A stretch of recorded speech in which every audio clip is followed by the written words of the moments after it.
Welcome back, Proctor Sports fans, to your favorite piece of Proctor Sports Media, The Nest, hosted by yours truly, Shuggy Reynolds, where here on the sports desk we cover all the happenings in Proctor athletics. To all the people in the audience that got to experience Fall Family Weekend, whether it was a break from school or you got to see your kid again, I hope it was a wonderful experience. Now, moving on to the sports side of the sports desk, let's start off with a little segment we here at PBN like to call the Shuggy Shakedown.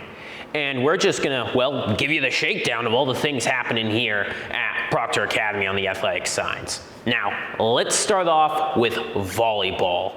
Etch it into the lore of Proctor sports history as they get their first ever win in the clean, get the broom out sweep versus Pingree. This is the first year of the program, and they've already gotten their first win in the books.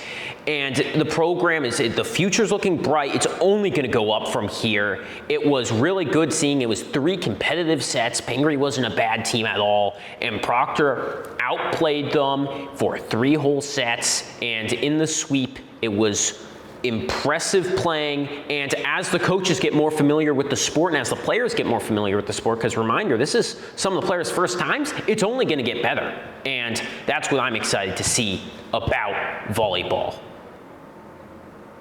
Now we're going to get the ultimate highlight, the game-winning point to win this series, get this sweep versus Pingree to etch the first win of Proctor volleyball history. And so they just get the point. It's 22-24. It's a really close game, as I said earlier. And you're going to see right off the serve. Watch this. Boom! Too hot to handle. And Proctor gets the first ever win in the books to go take it for Proctor. Now, moving on to boys JV soccer, and usually we like to start off with the varsity programs, right? But boys JV has been killing it this year. They have been spectacular, right? Through 10 games, they've only dropped 1, and they've won 8, and they've tied 1. And they have been, where they've been successful is they've been stonewalling opposing teams' opposition on the defense, and they've been really good on the counterattack. Cooper always likes to preach about the speed of his team. And on the counterattack, they get the goal-scoring chances, and it is a cohesive unit top to bottom, the whole formation. The goalkeeper's good, the backs are good, the midfield's good, and the attackers are putting plenty of goals in the net. And then moving on to the varsity programs, we have boys varsity. And, you know, it has been a little bit tough as they've been showing promise, right? But at 2-5-3, there's only so many games left in the season. So it's going to be tough to get to the winning record. But, right, what's important is that when you look at the team, the tape doesn't lie. The tape's been really good. And when you first watched the games, I thought that the most impressive part that stood out to me was the defensive backs. And while that's still true, what I've been really liking is the midfield. That has been super, super impressive to see. They've been going up. The trajectory of the midfield, the talent is starting to get harnessed. The goal scoring is starting to come from the midfield. And they are starting to perform at a really high level, and they're helping out the attack in many ways. And once more, the midfield has really started to show up. Of course, the goalkeeping has been great. The offense has been good once they can get it down there. I think it is good soccer that we're seeing being played in Andover, New Hampshire. It's just been really tough with the NEPZAC schedule. It has been brutal. They have 5 more games to get to the winning record. I think everyone here at Proctor loves the team. The guys are great characters, right? Let's hope that they get to that winning record. Now, moving on to girls varsity soccer, and instead of just going straight into the storyline, and you know, I'm a storyteller at heart and I like to tell stories, but let's just start off with some stats, okay? Since October 1st, the opposing teams have not scored more than 2 goals on this team. And I always talk about the defense, but that really puts it into perspective, right?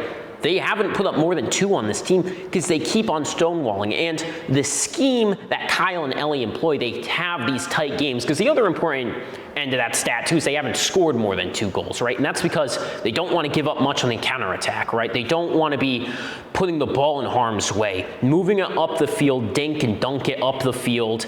And that's why I like it's designed to win these games by the tightest of margins. Now, next Wednesday, they're going to be playing the Tilton Rams, right? And don't be surprised if Proctor is able to get ahead in that game by the thinnest of margins due to how the defense has been playing. And with how some of the players have been getting moved around, we might just unlock that offensive side of the ball for Proctor.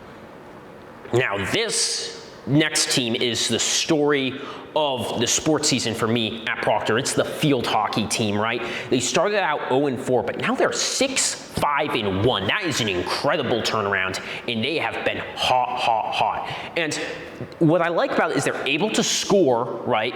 They've been consistently scoring, but they're also able to play those tight, close games, right? Some of them have been, multiple have been going to overtime, right? A lot of them have been decided in that 4th quarter. It's been decided by the defense, and then it's also been decided by the offense. And the turnaround of this team and how hot it has been, right off the press, they have been spectacular in the last couple of games.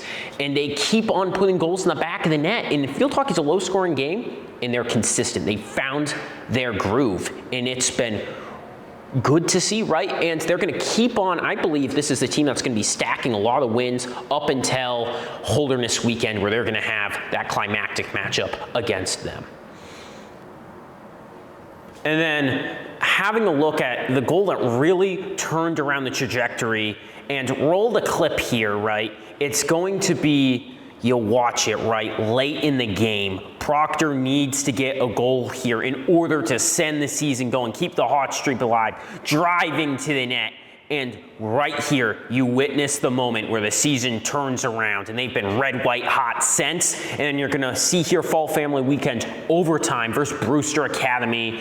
It's tight, it's competitive, right? They're trying to keep on winning. And once more, they're going to pull the rabbit out of the hat, driving to the net, and greasy goal right there, burying the rebound, winning in overtime, down to the wire margins. That's what this field hockey team has done in the past few weeks, and that's what I've really liked. And those are just the 2 goals that have been most important to this team so far.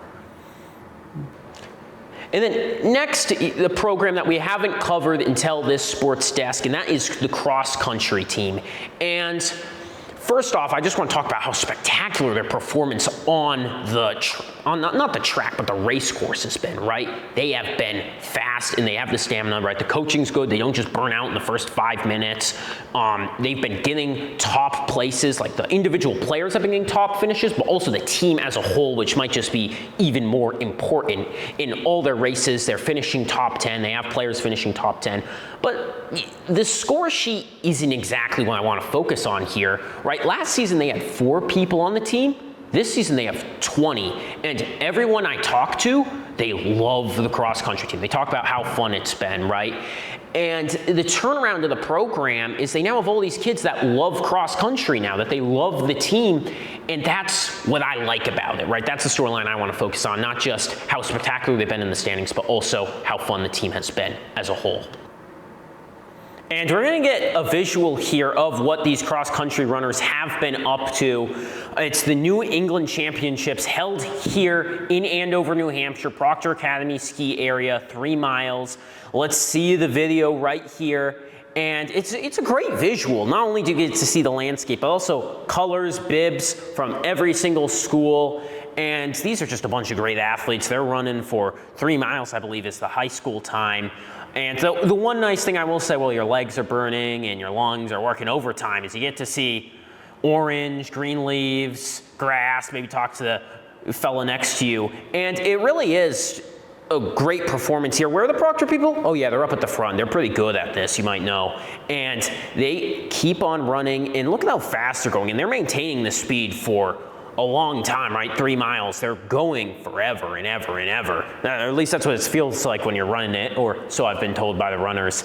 And you keep on doing that. And that's just impressive right there.